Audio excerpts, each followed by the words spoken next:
Welcome back, everyone, to the Tribe of Runners podcast. I'm your host, Liz Myers, and today I want to talk about a topic that literally happened to me recently and then happened to a athlete of mine when I was out at Oregon Cascades 100 miler, and that is when races don't go as planned, not by choice. So we all have experienced races not going as planned. We've all gone out there and had high expectations, and that wall hits us hard and we do not experience the race that we want to have. Those things happen.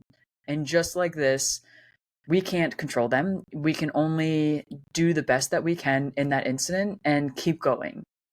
But what do we do when something happens that is an act of God, a injury that prevents you from running a race that is your A race or a very important race, or just something happening where you cannot actually make the race that you've been planning or training for? And the big thing in here is like how we react to something like this happening, because there is literally nothing you personally can do.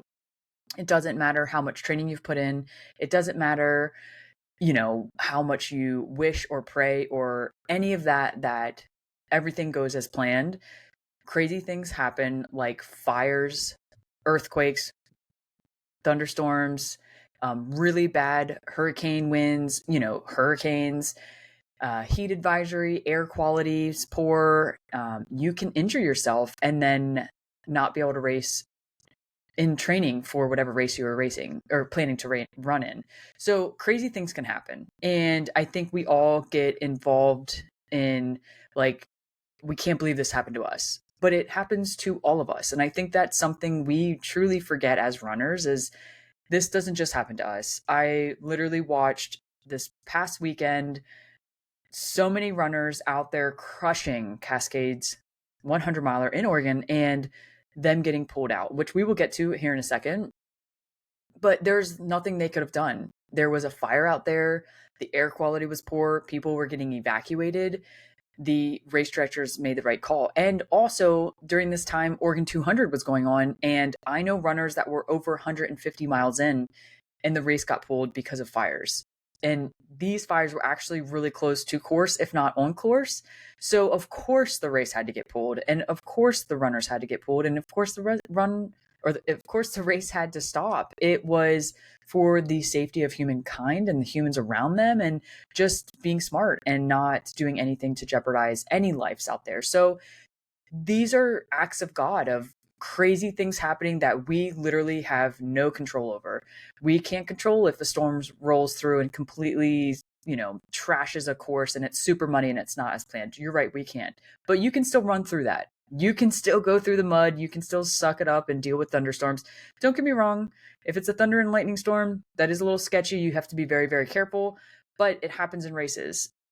You cannot run through a fire. You cannot run near a fire, and you just have to make the best calls. And sometimes that involves a race director pulling a race, which is what happened at Oregon Cascade 100s. So I was out in Oregon. An athlete of mine, Tom, was out there running his first 100 miler, and I will say it was amazing. I'm going to make a YouTube video. I got some good footage out there, and that'll be up shortly. And he was doing amazing. I know he'll tell me, oh, I was struggling so bad at mile 48, and he was, but we all have that struggle. And he came out, went through, I gave him some good words of wisdom of, dude, you gotta suck it up. Like, we all deal with this, but told him he was on pace to do a sub 24-hour finish. And he truly was. He got his first pacer, which was Sal, and he went out there and things switched real quick. And this was probably, 10 hours in, maybe 11, 12 hours in. I can't remember. But sadly, right around 15 hours into this race, the fire that was very far away, to be 100% honest, the air quality had gotten so bad. And when we saw him at mile 48, the air quality was that bad that, and you'll see in the video, I remember thinking like, oh my gosh, like it is so smoky out here. It's crazy. And as we pulled up as crew, we got out of the car and there was a guy that pulled up behind us and was like, what the F, like freaking out about how horrible the smoke was, which it really, really, really was bad. But they still had the race going on. And I think, in my opinion, it was a good call in that aspect, because if a runner wanted to put themselves in that situation to keep running, then that's the runner's decision. I think pulling the race because the air quality, because I hate to say this, they were only in that area for a certain section. I know in other sections, Tom told me that the smoke was not bad at all, but what really was started to boil down is there was evacuations going on. So the volunteers that were there for that race lived locally nearby, which meant they were being evacuated half the time. So the air quality was getting outrageous, which you need to be safe 100%. Get out of there. But also the volunteers were having to go get their things because they were being evacuated. So at roughly 15 and a half hours into the race, they had to pull the race, stop the race, and all of the runners that were on course were pulled off the course. And it's crazy. What do you do? I know Tom hit 64 miles, which was one of their aid stations, and the aid station captain was there, and him and his runner Sal were telling me the horror story of like how bad they felt for that aid station captain who had to relay the message again and again and again to each runner coming in, and how horrible they felt for this captain, because I'm sure it was demoralizing. It was horrible to have to tell all these runners that are out here doing something super, super hard and were 64 miles into it. But I truly believe they made the right call. And at the end of the day, these are situations that we are no control in. Another situation, and this is my personal situation, I've been training almost all year for the Barkley Fall Classic. Also, I was training and getting ready to run H9, which I ran a little bit of, and then hurt myself and had to DNF. First DNF, that sucked. But I knew it was the right call because I wanted to make sure I could get myself as ready as possible for the Barkley Fall Classic, because that was my A race. Sadly, these past few weeks, I have not been able to get my ankle back to where it needs to be. It is still a little painful, dealing with it the best I can, trying to keep a very, very positive mindset. But I'm going to have to be 100% honest. And this is something I've talked a little bit about.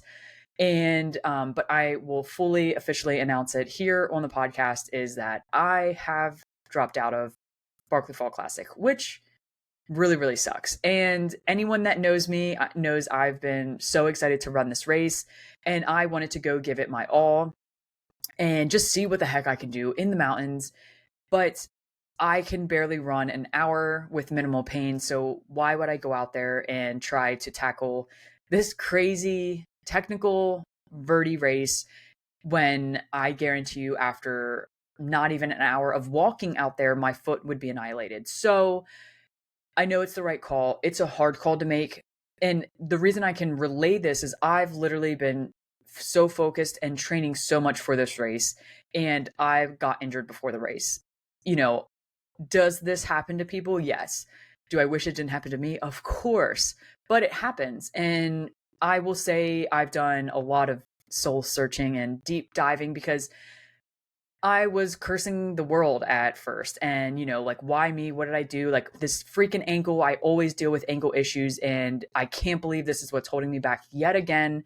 This is not the first time. I'm sure it won't be the last time, but I was very, very upset with the situation, and I knew the only way I could more or less be happy and content and get past this emotional roller coaster was to really work on what my reaction towards whatever happened to me was, which is what should be done in all situations. And I'm going to kind of explain, I think, one of the better ways to handle this. And I think I did very well. So I'm very proud of myself. And I say that, and then I literally saw Tom do something, in my opinion, that was like amazing. So Tom, this happened. We went and picked him up in the car, and he got in the car, and I'm like, oh my gosh, I am so sorry. Like, are you okay? And he's like, I'm super disappointed. He's like, this stinks. He's like, but couldn't control this. I would much rather people go home, take care of whatever they need to. People matter way more than this race of mine matters. And I was like, oh my gosh, like, it's 100% true. Such a mindset to have. And he's like, yeah, I'm bummed. Like, this was supposed to be my first 100, but it was my first 100K unofficially. And he just was super happy that he did what he did. And he was really happy of like the overcome of that 48-mile low, where he came out on the other side and was just so pumped. So he was looking at a positive through the negative of everything going on. So when that happened, I was like, man, like, I can't wait to talk about this. And, I don't have him on the podcast, so he can't share like what we experienced and what he experienced. But I'm hoping he's listening to this and like, yes, that's exactly what I was doing and thinking, because that's what I portrayed it as.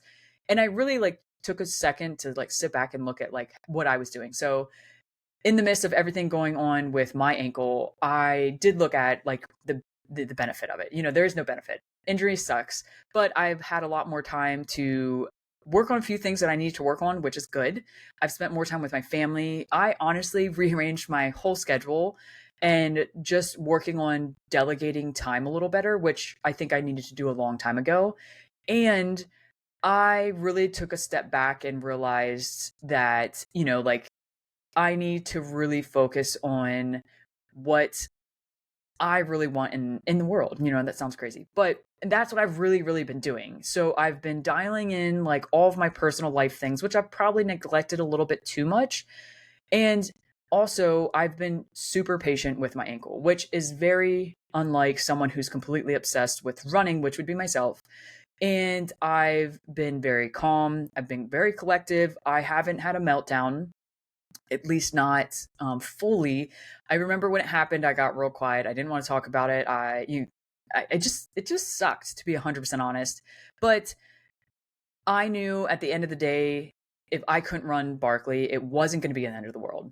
I could just keep training, and eventually I would get better in the correct way, meaning I would train smart.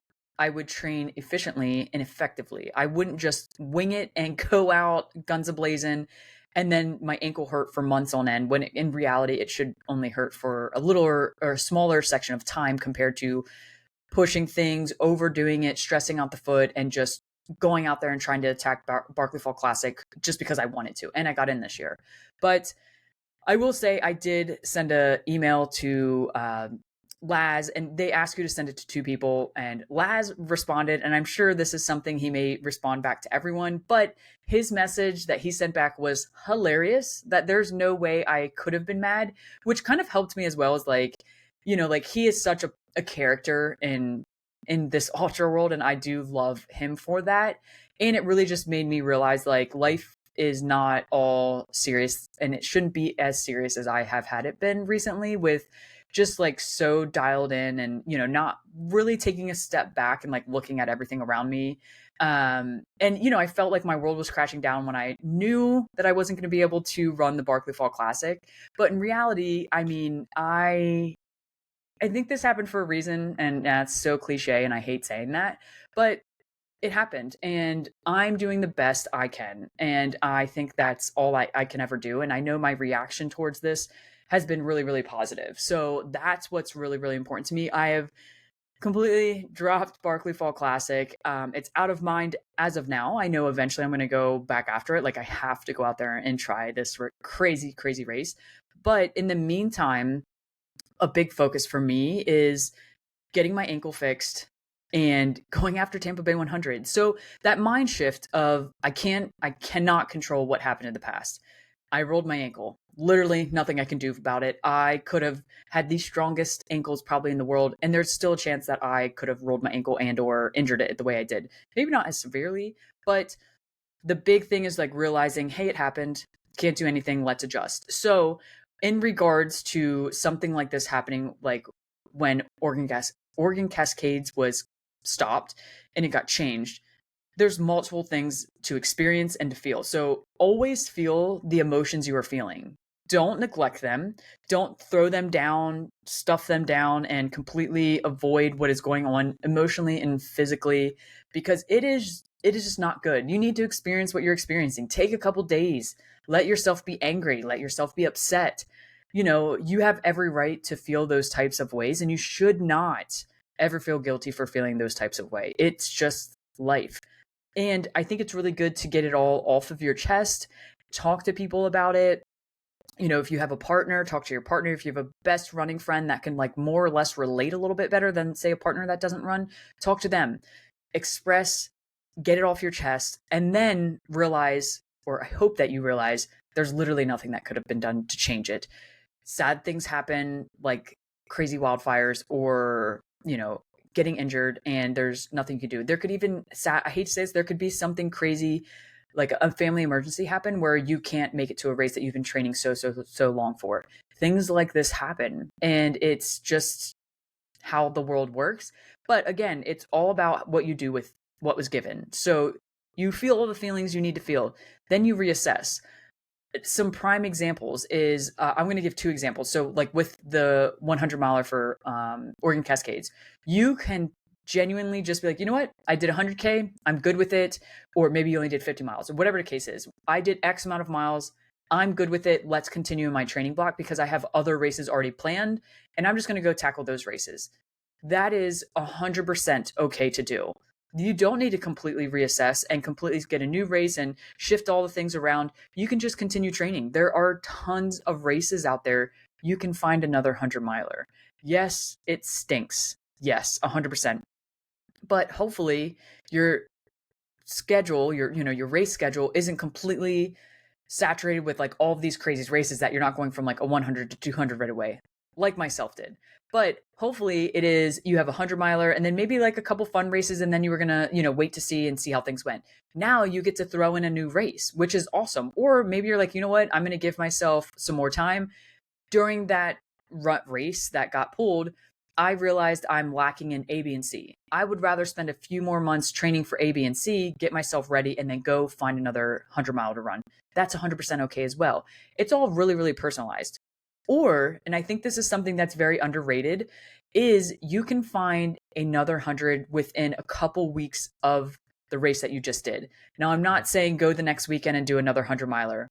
I do know people that do that, but I'm not saying that's probably the smartest thing to do because I'm assuming, if not as close to about the longest distance you have ran or really close to, or just a harder effort that just happened, even though you didn't get the actual race completed because of the crazy odds.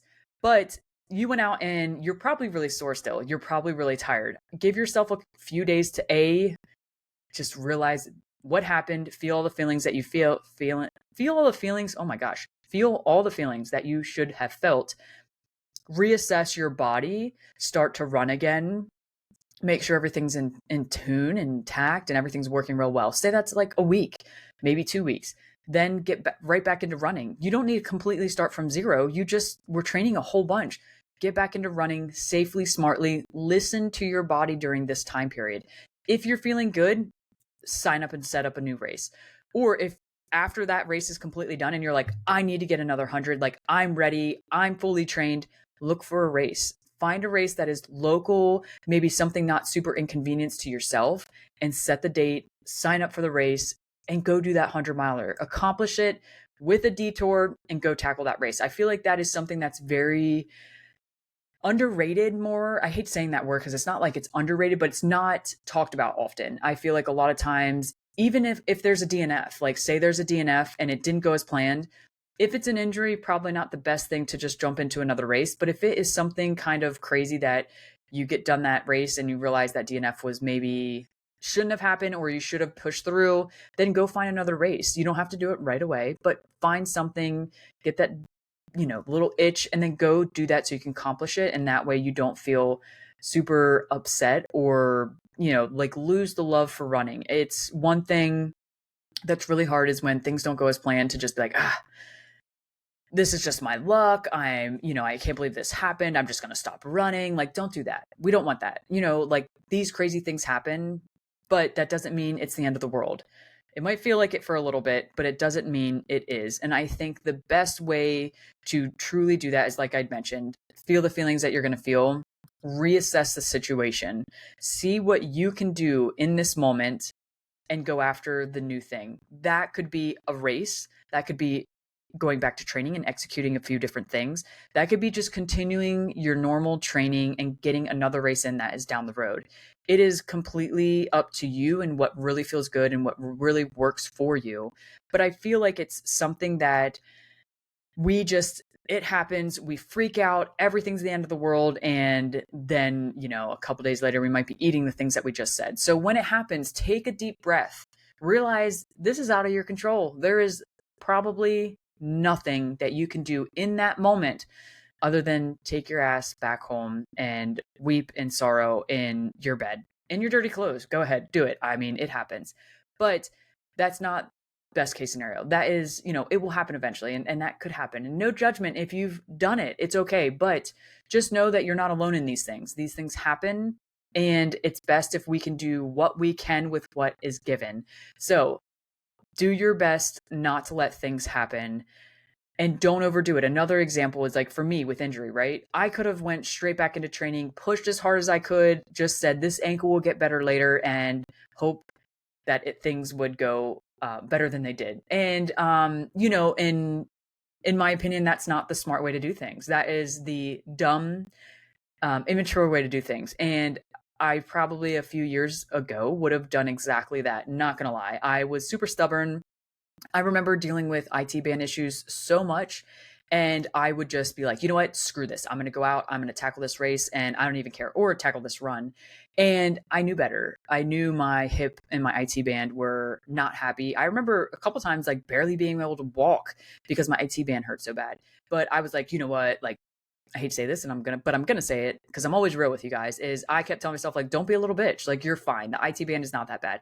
Now realizing where I am and learning so much through life and my running journey, I wasn't being a little bitch. I was being freaking stupid, and I should have just slowed down, stopped, reassessed, probably gone and saw a PT, strengthened some areas that were weak, and then I would be way better, way faster, and probably way stronger and way faster, and just craziness. But the best thing in those situations is take a step back, reassess. So, do I want to run Barkley Fall Classic? Did I? 100%. I had no doubt I was going to do everything and anything I could. But after running for 30 minutes, running for 45 minutes, running for an hour, the pain after running was so bad. There was no doubt in my mind that I was being stupid. So I slowed down, I reassessed. I made sure I got all of well, not all, I can't say I have all, but as much mobility in my ankle back as soon as possible. And then worked on doing silly ankle movements like spelling the alphabet with my foot, doing some band work, moving it to like from side to side, front and back with a band, doing the things I can. I've taped my ankle. I shout out to an athlete of mine, Linda, who sent me a whole bunch of good information on how to tape my ankle and, just super, super informative information. And I've been doing that to try to help as well. I have been asked if I've been wearing an ankle brace. I have not been. I don't really love to restrict my ankle with an ankle brace. If, maybe if it was like really, really bad, I did consider wearing it to bed one night, but I didn't. But I don't want it getting completely stiff. I didn't want it, so I made sure it wasn't. And so far, things have been really good. Mind you, I'm still in that process of getting back to normal. I was running for a couple hours and they were going good. And then today the foot is a little sore. So it's just reassessing and going back to normal. And I am still at peace with making the decision to withdraw from the Barkley Fall Classic because I just don't think it would have been a good idea. I don't know if I actually could have held myself back and not done something stupid. And I was even recommended to just go out to see the course for the Barkley Fall Classic, even if that meant walking the whole thing. And I don't think that would have been smart either because more than likely I would have irritated my ankle with the amount of technicality out there and the instability in the ground. Because when I was actually out at Oregon Cascades, we were in Sisters, and I was trying to run on what's the word? A whole bunch of brick pavers that were down. And the brick paver, oh my gosh, the brick pavers were slanted kind of. None of them were completely flat, which is completely understandable. It's, been walked over a million times, but that little bit of instability there actually made my ankle sore. So after that run, I was like, I am not running on that anymore. I'll stay on the pavement or the sidewalk. So, why would I go run someplace or walk a place that has such wonky ground that I'm going to hurt my ankle even more? So I'm truly, truly at peace with it. I think it's the smartest decision. I do not want to deal with ankle issues for the rest of my running career. I don't want to deal with ankle issues, period. But I'm dealing with them currently. So I did get the cobwebs off my bike. I'm going to go back to riding my bike a little bit. And doing what I can with what I got. So I will cycle, I will run when I can. And then I've been hitting the strength training like crazy, not only for running purposes, but for my own sanity purposes, because I used to strength train a lot and I really, really enjoy it. So I'm trying to do the things that will still keep me mentally sane, also keeping up my fitness. And that's like what you have to do. So, this is my story of when I was given something that was not planned and kind of not by chance, like an injury, it happens and it's nothing you can do. A fire being close to your race, it happens. There's nothing you can literally do. But know that doing what you can with what is given, your reaction towards that is what is so important. It's you taking the time to be smart, to feel all the feelings that you need to feel, not take your anger out on anyone, maybe your partner, so they can just listen and be like, listen, I need to complain. And then realizing life goes on and you want to continue to be better. And if that means shifting paths or getting off the current path and going down a different line, or, maybe jumping ahead and finding a new race and doing something like that, that's what needs to be done. So I know this is a short episode, but I think this is really, really important. I feel like so many runners see this happening to people and then say it won't happen to them. And there's a chance it could be. So hopefully you can take a little bit from this episode and remember that shit happens and it's what you do after that really, really matters. So thank you so much for listening to this episode. If you are looking for a coach, the Everyday Ultra racing team is the best. Why do I say that? Because I am coached by that team. I'm coached by Joe Corcione and I work for Everyday Ultra. I'm a coach and it is the greatest community out there. If you're looking to be coached one-on-one, we have the ability for our coaches to take you. You can become an athlete. You can join our Discord group community chat. It is amazing. You can join our just amazing Everyday Ultra team, be coached by one of the best coaches out there. Or maybe one-on-one coaching is out of your budget and you're not too sure if you can afford it. We are also offering a group coaching program that you will get one training plan for any distance that you're training for, maybe a 50 miler up to a 200 miler. And then each week you get the pleasure of chatting with Joe Corcione on a weekly group Q&A that he stays and answers all the questions that are that are there for that coaching call. So, two great offers. Personally, I love personalized coaching. One-on-one is top tier. If you're looking for more information, please don't hesitate to reach out. I am a coach and I currently am accepting athletes. I would love to help you go after your next goal. Or you can look into group coaching. I would definitely hook you up. I'll give you all the details. Just reach out and let me know. Also, before you go, don't forget to like, share, tell all of your friends about the podcast, tell all of your friends about my YouTube, tell all of your friends about my Substack. Tons of great information. Stay in touch, learn as much as possible, and let's grow this awesome tribe of runners. Thank you guys. I'll see you in the next one.